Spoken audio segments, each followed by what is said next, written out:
Everyone at the clinic wrote Sam off as just the slow kid, but they all missed the chilling truth. Whenever a patient was about to kick the bucket, Sam would freeze like a statue. A single tear would trace down his cheek, and like clockwork, exactly 15 seconds later, flatline. We thought it was just empathy. We were dead wrong. Sam wasn't mourning. He was cracking open a door to the other side. And then came the night he asked me to step through that door with him, to help him pull a fast one on death and snatch back a soul that had already stopped breathing. Hello again, night owls. Glad you could make it. And if you just happen to stumble upon this channel, there are no accidents. You found Eyes of Darkness. Every week we tell a story you were never meant to hear. Don't want to miss the next one? Subscribing is the only way to find your way through this. Hit that button and ring the bell so you get the signal when the next nightmare is ready for you. Now, listen closely. Sam showed the most profound attention to the animals that were dying. Whether it was a scheduled euthanasia, a complex surgery with no guarantees, or a puppy with parvo brought in far too late, Sam was always there. He'd stand nearby, never interfering with the process, just watching as the animal passed into whatever comes next and, if you can call a single, silent tear as such, he would cry. We all noticed this peculiarity almost immediately, but we didn't talk about it for a long, long time. Because who doesn't have their own quirks? Right in the middle of washing instruments, or rolling gauze pads, or while watering the ferns in the lobby, the young man would freeze like a cardboard cutout, and from the corner of his eye, a single tear would trace a path down his cheek. While we were pronouncing the time of death, while we were returning the deceased animal to the carrier its owners had brought, or wrapping it in the blanket it was carried in with, Sam would sniffle, wipe the moisture from his cheek, and return to his duties as if nothing had just happened. Or he was a boy with developmental delays, one of those whose mind gets stuck in childhood. The faces of people like him often don't acquire adult features, continuing to radiate a kind of naivety and underdeveloped youth. He came to us on his own, said he loved animals and needed a job, so he decided to ask if he could be useful. Our janitor had just quit. So Dr. Ann Peterson, the clinic's owner, head veterinarian, and accountant all in one, after a brief chat with the young man, welcomed him to our team. The day before Sam was supposed to start, Ann warned us, "He's a special boy, already dealt a rough hand by fate, so please try to be tactful with him." Sam turned out to be a diligent worker, approaching his tasks with meticulous care, and he fit the role of an orderly in a vet clinic perfectly. So what if he cries sometimes when animals die? It happens, right? Means he's empathetic. And in our line of work, a kind attitude toward patients is encouraged. It's a veterinary clinic after all. Though over the years, most of us had lost a good bit of that empathy. And besides, what difference does it make who scrubs the floors, waters the plants, washes the instruments, and takes them to the autoclave? Moreover, this peculiarity of his had another upside, which we discovered on his very first day, though at the time we had no idea that this specific trait would ease some of the moral burdens of our job, which he would take upon himself. He found words for those for whom we could find none. We couldn't because we'd lost that very empathy, and none of us had taken acting classes to convincingly fake the kind of sympathy and compassion that looks natural. Cats stop grooming themselves when they're seriously ill, becoming like dirty fur collars with indifferent button eyes, if they can even keep them open. In the final stages of renal failure, they lose weight. Their fur looks as if it's been rubbed with grease. Their gums turn pale, their eyes dull. That day, a 10-year-old named Vera brought in just such a cat. She'd found him somewhere near the clinic and decided that here the kitty would be cured. She'd take him home and convince her mom and dad to let her keep a pet. But end-stage renal failure didn't share the little girl's plan. Kidneys are the body's filters, cleaning the blood and removing excess elements. Poisons like phosphorus and ammonia are expelled from the body with urine. That's why it stinks so much. If the filters stop working, the body quickly becomes saturated with these substances in quantities incompatible with life.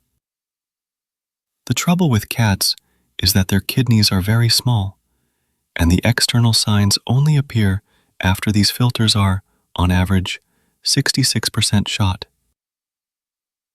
You get it, right? Owners notice something is wrong with their pet too late.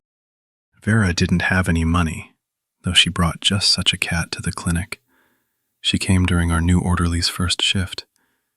It was some pre-holiday evening and everyone had bailed from the clinic early. I stayed behind, being the unattached bachelor, to sit out the last couple of hours. "I found a kitty, please help the kitty," the little girl who walked into the lobby said, her voice pleading as she clutched a dirty, matted orange thing to her chest. Kids, in their simple-heartedness, sometimes show up with requests like these. Someone brings a fledgling that fell from its nest. Someone a flea-bitten kitten found in a basement. We try not to turn them away. Someone has to cultivate the belief in new generations that not all people are monsters. But the parents, they don't have time. Their goal is to minimize secondary concerns. And for them, a foundling is often just such a secondary thing and a potential source of trouble. That cat didn't become a secondary thing for the 10-year-old's parents. It stopped being a problem at all 5 minutes after it hit the examination table. A vet with a dying animal in his hands clearly doesn't look like a magician in the eyes of a 10-year-old girl. And this cat was going to die, and it was my turn not to look like a magician. "What's your name?" I asked, taking the limp body from her hands. "Vera." "Sit here, Vera, while I examine the kitty," I told her, mentally running through the words to explain to the little girl that she had drawn a very unlucky ticket today. Vets gradually become as cynical as the doctors who treat people. The reason is the same. If you let every case into your heart, you have no place in the profession. Suggest to the girl that we euthanize the cat? And pay for the drugs out of my own pocket? Yes, you understood correctly. After death, it's no longer a pet, but biological waste, even if its owners are standing right there. And here, a kid found a cat on its last breath. I couldn't just give her back the barely living body, could I? And then, out of the corner of my eye, I noticed Sam, frozen in the corner of the room with a mop in his hand. The janitor stood like a statue, and on his face was a strange grimace, a kind of mixture of bewilderment and determination. I also saw a tear slide down his cheek, leaving no wet track, like a meteor streaking across the night sky and disappearing. I turned back to the cat on the table. The cat wasn't breathing. "The kitty's gone to the Rainbow Bridge," Sam mumbled, and, with a heavy sigh, started mopping the floor. "Gone."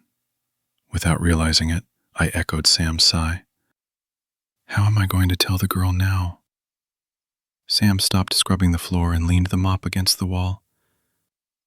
"I'll tell her," he said, and slipped out the door. I walked resolutely to the office door, opened it, bracing for the worst, and froze. The janitor was speaking. He died here, but his soul went to the Rainbow Bridge. Kitties, after they live their 9th life, always go to the Rainbow Bridge. This world is mean. There were dogs that chased him. He didn't have owners who always give him milk. But if we love them here, he placed his palm on his chest, then our love helps them get to the Rainbow Bridge. You're not lying, Vera asked sadly. I know better than anyone how things work there, Sam said confidently. I walked his soul there myself. Vera looked at the janitor with doubt, but he continued to explain. You see how I'm a little slow? Part of my mind doesn't work because a gift lives there. The gift of guiding animals to the Rainbow Bridge. Really? The girl asked, and I felt an icy chill run down my spine. She believed him. To us adults, even later, it seemed that Sam was saying something nonsensical. But the kids, listening to him, would stop crying. And Sam became our lifeline, a comforter of children's hearts, telling his story so sincerely that he was always believed. We connected his tears with the deaths of pets much later, about 10 months after Sam joined us. Each of us had privately noted that our janitor would freeze for a few seconds and shed a single tear just before death touched one of our patients. But when one of our nurses finally dared to say it, all hell broke loose. One day, Maria, the youngest of our nurses, mumbled, He's a good kid. It's a shame about his head. Well, what do you expect? Ann Peterson shrugged. A form of intellectual disability. Yeah, Maria continued with her mouth full, but he can't use a fork or a spoon. I accidentally peeked into his closet. He scoops up the casserole with his hand. So that's why he runs straight to the restroom, it dawned on me, to wash his hands. And the way he freezes like that, Maria made a face, and always cries when one of our patients dies. Is that part of the diagnosis too? Heightened empathy, Anne nodded. But his empathy is like some kind of premonition, Valentina remarked. He doesn't freeze when someone dies, but a little earlier, about 15 seconds before, and when the tear falls, that's it. The patient is gone. For a few moments, silence fell over the table. Wait, have we all noticed this? I broke the silence. I've noticed, Anne replied, but I thought I was just imagining things. Sometimes, when a surgery was hopeless, Sam would unfreeze after the animal's death, wipe the tear with his sleeve, and go to deliver the bad news. Don't blame yourselves. We're different from them, and so sometimes it's hard for us to know when something's wrong. Amazingly, this worked on adults just as the story about the rainbow worked on children. Anyway, after that, Anne introduced a new rule. Only medical staff during difficult cases. Sam had to leave. But that didn't stop Sam from somehow sensing they were dying. But you get used to everything, even to miracles. Even if those miracles have a creepy undertone. I helped him with tidying up when there were no clients. It happened gradually, but he literally blossomed when he had the opportunity to be something more than a janitor. Maybe that's why a sort of friendship developed between us. Neither he nor I were upset that the clinic emptied out earlier than it was supposed to. That day was as hot as most August days are. The clinic was quiet. Sam was diligently mopping the floors in the reception area when Vera walked in, giving me a jolt of déjà vu.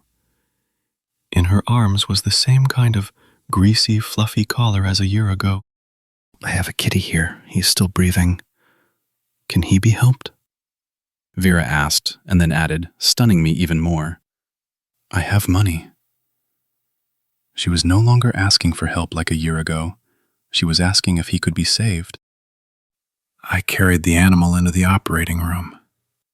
I looked into the animal's mouth, continuing to experience déjà vu mixed with some kind of childish frustration.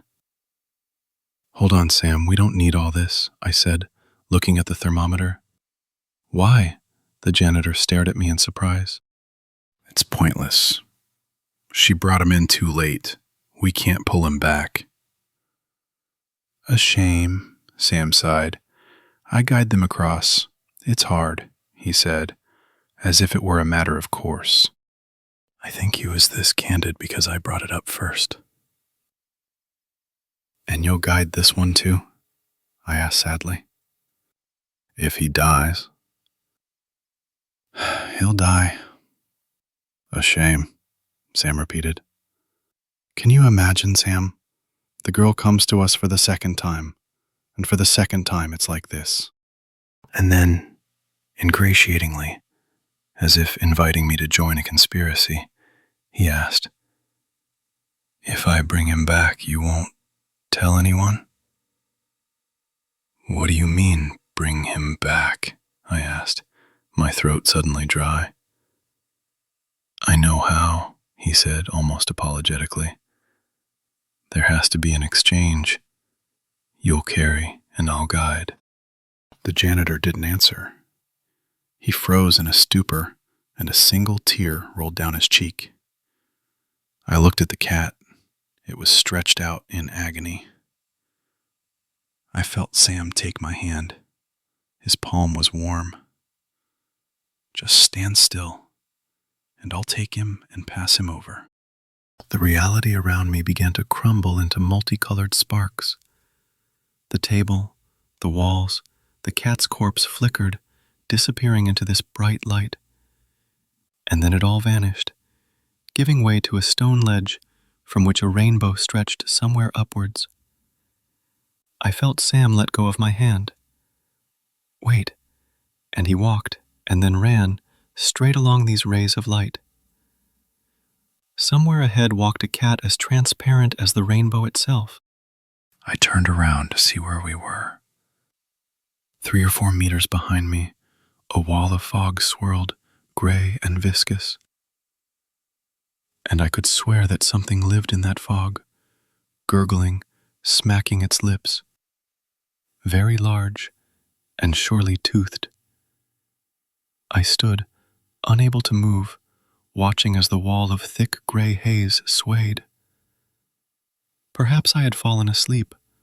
All of it was a dream, induced by the August stuffiness. I turned back and saw Sam running back. He too was transparent and shimmering, like the cat he carried in his hands. But with every step, both the boy and the cat became more real. We have to be quick, Sam said, handing me the cat. They might realize it's not an exchange. Who are they? The ones on the other side of the rainbow. Hold the kitty tight. Give me your hand. I grabbed his hand, and now this reality began to be covered in multicolored sparks.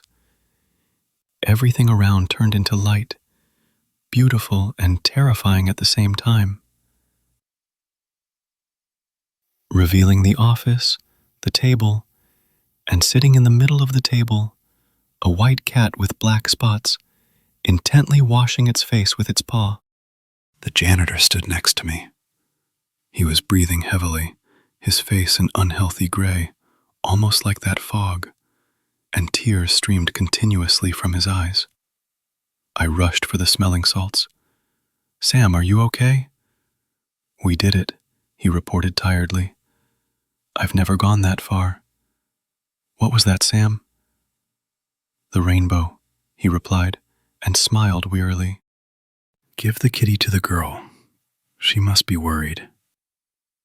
Vera squeaked, Thank you, and grabbing the cat, she pressed it to her chest. How much money do I have to pay? Nothing. Today, kindness is on the house. Thank you. His name will be Patches. I remembered Sam and hurried back to the office. I opened the door and froze in a stupor. The janitor was still standing there, and around him, enveloping him, swirled a dense, gray fog. It rose from the floor in tentacle-like wisps, entwining Sam. I made a move towards him, but the janitor warned, Don't come closer. We'll both be lost. What? They know, was all the boy managed to say. Sam was not inside the foggy cloud. Needless to say, he didn't show up for work the next day. A week later, the police. Sam is listed as a missing person, and I've almost convinced myself that I fell asleep. There was no Vera, no living fog, and no rainbow. I just don't remember how we parted ways that day. So I keep quiet and convince myself it was a dream. But the thing is, dreams usually fade from memory over time, but I still remember this one.